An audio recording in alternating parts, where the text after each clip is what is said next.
so we can make it worth his time. Tim, at the end, we saw, anyway, all the kids were in the end zone chanting team. How do you explain that? To be honest, it is very humbling, and I just take my role and my platform as a professional athlete very serious to where I want to be that great role model for kids. If they're looking up to me, I want them to see someone that's trying to do it the right way. Obviously someone that's far from perfect, but someone that's trying to do it the right way and trying to set a good example. So you think that comes out of that? They're aware of that? They're aware of you? Oh, I don't know if they're aware of that. I just know that that is a goal of mine. You don't know sometimes if they just like jump passes or running or throwing it deep, or Gator fans or Bronco fans or Jets, but more than anything, that's what I hope to get across. Tim, have you seen your popularity at a camp like this just become that much bigger since the year you've had last year? I'm sure you've done camps through college, but now is it even surprise you? I don't know. It's hard to say. Just regardless of where it is or how many it is, every time it's still kind of surreal to think that you have the ability to have an effect on someone's life by what you say or how you act, or you can give them a high five or a fist bump or a hug, and you can brighten someone's day like that. It's a big deal. Kind of along those lines, Tim. I mean, a bunch of kids out there, and you talked about it a little bit. They got the catch a pass from probably one of their big heroes in the NFL. Just talk about that, and just what do you hope they take away from this game? Well, more than anything, I just got done speaking to them literally 42 seconds ago right now, and hopefully they take away some of the things that I was just trying to share with them. Part of the talk was talking to them about loving what they do, about being passionate about what they do, and being willing to sacrifice. And when you have dreams and ambitions and goals, go out there and put something on the line, and go out there and risk your time and risk your energy, and go out there and achieve it. And don't listen to people that tell you that you can't, because most of the time those are the people that didn't or wouldn't or couldn't. And to go out there, and regardless of whatever, if you make it or not, if you leave everything out there, you won't have regrets. Whether you accomplish your goals or not, that's not the issue. The issue is having regrets because you didn't go out there and you didn't put it on the line. And that's also something I wanted to get across to them, is if you went out there and you trained, you're going to have memories from the journey. It's not all about the destination, and you will have so much joy from that. You won't have regret. Because I've been around athletes who have regret because if I just worked out more, if I just trained, if I just didn't do this, but I've been around athletes that didn't make their goal. They didn't get a D1 scholarship, but at the same time, they're not living with regrets because they went out there and they tried to accomplish their goal. It just wasn't meant to be. Earlier today, Larry Fitzgerald said that we need more people like Tim Tebow, not just the football player, but the person.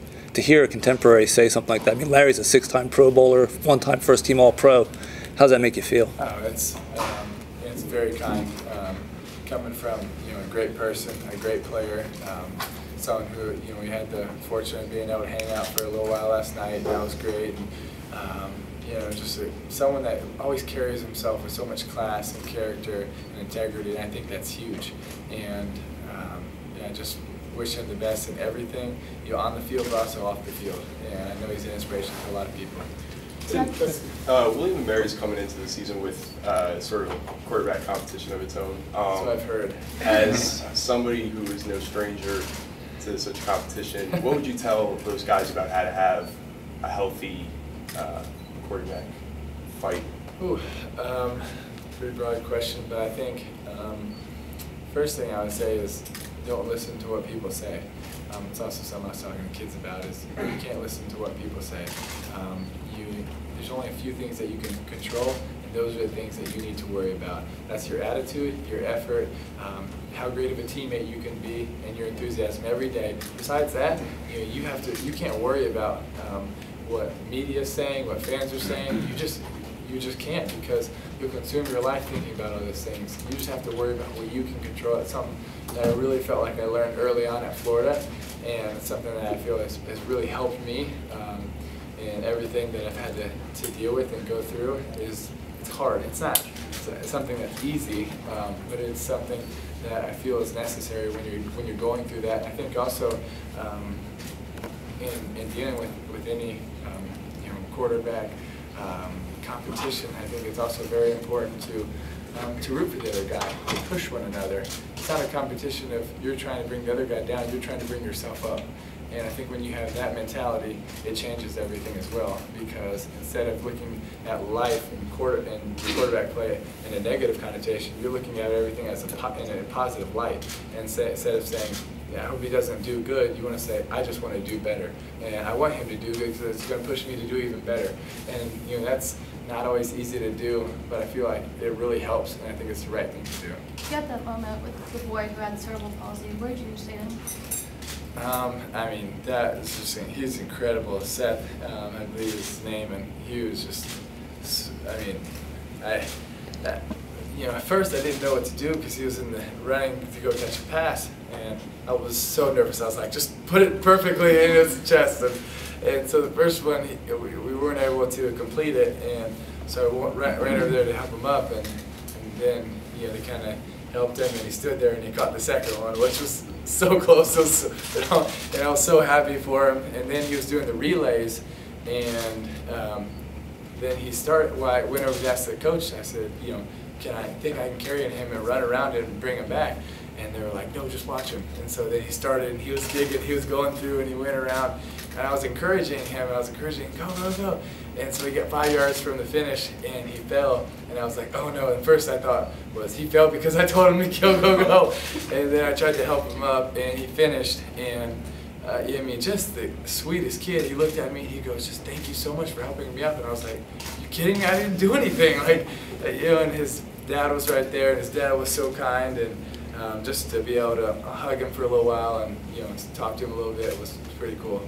Is there anything you can say about how the Jets are playing, what they have in store for you already? Then they've got your blocking on the punt team. You know, I don't know. I mean, we'll see when we get to training camp, but for me, I'm just trying to go out there and, like I said, have a great attitude, have great effort, and whatever my role is, do it to the best of my ability. And you know, I don't know exactly what my role is, and that's what you're going to ask next, probably. Was that a true report that you were going through drills as a, like the protector of That is true. I have done it before, yes. Yes, I have. And that's okay? You know, however I can help the team, I've always had that attitude, and I'll continue to be a quarterback, but however I can help the team, I'll have a great attitude doing it. Was that a hard transition for you, going from, you know, being key guy at Florida to kind of being a little bit of an underdog in the NFL? No, not really. You know, I don't necessarily view it as that. I just view it as, you know, I went in there and tried to earn guys' respect by, you know, how hard I went out there and practiced and trained and tried to be the first one in and the last one out. And you know, we were very blessed to have a pretty cool season last year and do some things that were pretty special. And I look at my time in Denver and just very thankful for the opportunities that at first Josh McDaniels gave me and then Coach Fox gave me, and you know, I think we made some pretty special things happen, and I'm excited to be a Jet, and I know we're going to have a fun time, and regardless what happens, I know that there's a lot of great people there, and usually when there's a lot of great people, good things happen.